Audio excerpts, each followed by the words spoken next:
The court clerk called the case to order, but my arrogant relative was already grinning, utterly convinced he was about to strip away my last remaining dignity.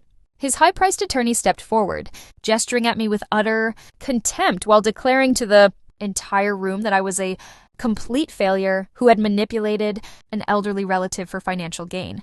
I sat perfectly still at the defense table, keeping my hands neatly folded while refusing to give them the satisfaction of a reaction.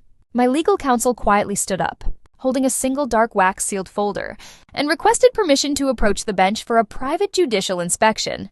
Judge Vance broke the heavy security seal and pulled out the single sheet of paper. Hidden inside, his expression instantly shifting from mild boredom to absolute paralyzed shock. He reread the document twice, his face draining of all color as he slowly placed the paper back onto his wooden desk with trembling hands. In a sudden motion that silenced every person in the gallery, the judge stood up, snapped to rigid military attention, and gave me a sharp, formal salute. He declared the entire lawsuit dismissed with prejudice, leaving my relative hyperventilating, in total confusion as the reality of what just happened began to sink in. To understand how a routine property dispute turned into a classified federal intervention, you have to understand the dynamic of my family over the last decade. 3 months prior to that fateful courtroom confrontation, we were gathered in a cold, fluorescent-lit legal office for the official reading of my late grandfather's estate papers. My ambitious uncle, Arthur, sat at the front of the mahogany conference table, practically vibrating with excitement as he prepared to claim the family's valuable real estate. He had spent years positioning himself as the rightful heir, treating everyone around him with a calculated condescension that no one ever dared to challenge.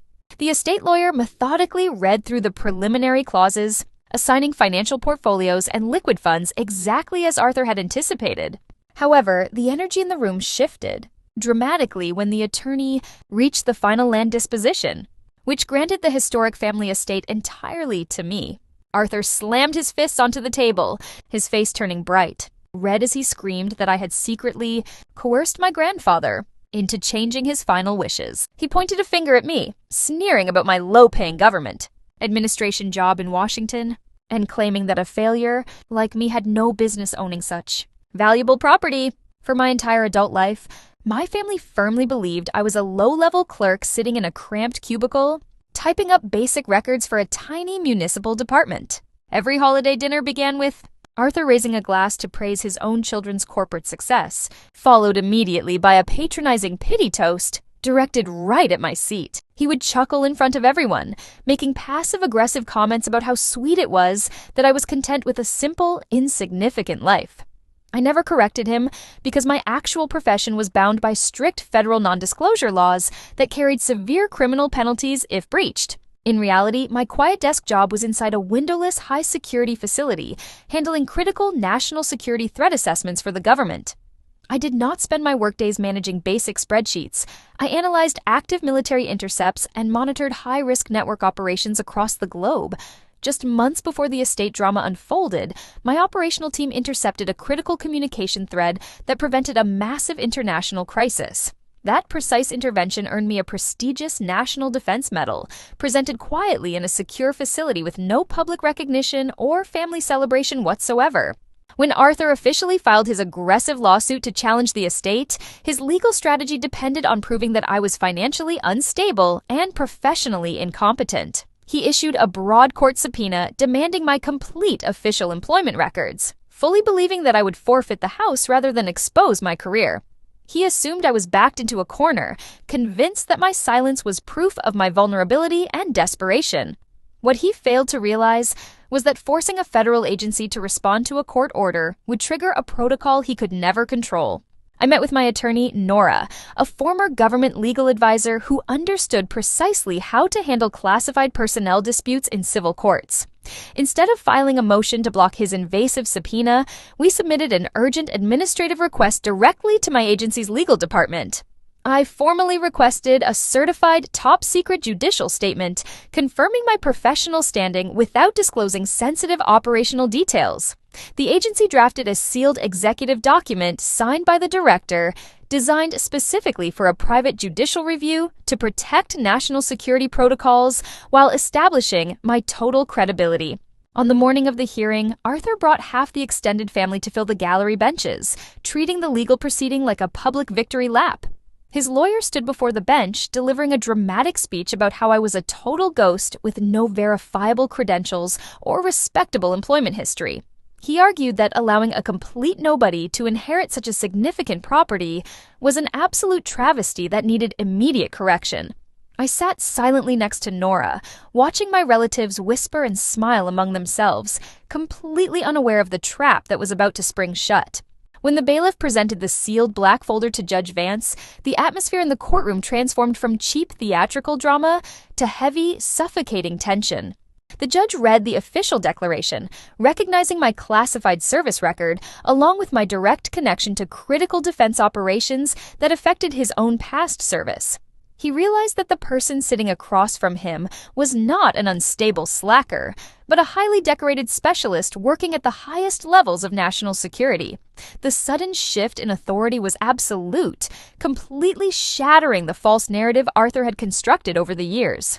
Judge Vance looked directly at Arthur with cold fury, sharply reprimanding him and his legal counsel for bringing a malicious, baseless lawsuit into his courtroom. He imposed immediate financial sanctions against Arthur for wasting court resources and dragging a highly distinguished public servant through a public smear campaign. The relatives sitting in the gallery looked completely bewildered, their smug expressions instantly vanishing as they realized the court was treating me with unprecedented respect. Arthur sat frozen in his chair, completely unable to process how his guaranteed victory had suddenly turned into a total disaster. After the judge formally concluded the hearing, he stepped down from his bench and walked over to where I was standing with my attorney. He looked at me with genuine respect, quietly explaining that his own son had served in a unit directly protected by my team's intelligence work. He shook my hand firmly, offering his sincere gratitude for my quiet dedication before officially closing the courtroom doors behind us. My relatives scrambled out of the gallery without saying a single word to me, far too embarrassed and confused to even look in my direction. My grandfather had served as a senior military officer decades ago, which was why he was the only person in the family who truly understood my path. He left me his estate not because of manipulation or family politics, but because he respected the quiet burden of public service I carried every single day. He knew that while the rest of the family chased loud status symbols and public recognition, I was quietly building a life based on real purpose. Leaving me the property was his final way of honoring a shared understanding that my loud, status-obsessed relatives could never comprehend. A year after the court battle, I sat on the renovated porch of my home, enjoying the calm surroundings while reviewing security briefings on my laptop. The house had been restored to its former glory, standing as a quiet sanctuary far removed from the constant chaos of family greed. My professional responsibilities had expanded significantly, granting me higher operational leadership over international monitoring teams while maintaining my commitment to absolute privacy. I no longer felt the need to explain my life to people who were committed to misjudging my character. My phone suddenly buzzed on the table, displaying an unknown number with a lengthy text. Message from Arthur pleading for my financial assistance. He explained that the court, sanctions and legal expenses had severely damaged his business, leaving him on the brink of total financial collapse. He begged me to remember that we were family, asking me to use my resources to rescue him from the mess he had created. I stared at the message for a few long seconds, waiting to feel a surge of anger or satisfaction, but felt only complete indifference. I quietly archived the message without sending a reply, closing the conversation forever and turning my focus back to my laptop screen. Arthur had spent his entire life trying to diminish my worth, only to realize that his opinion held no actual power over my real life. The quiet victory I achieved was not about getting revenge, but about building a reality where toxic family dynamics could no longer touch me. Silence had always been my greatest defense, and for the first time in my life, I possessed complete peace.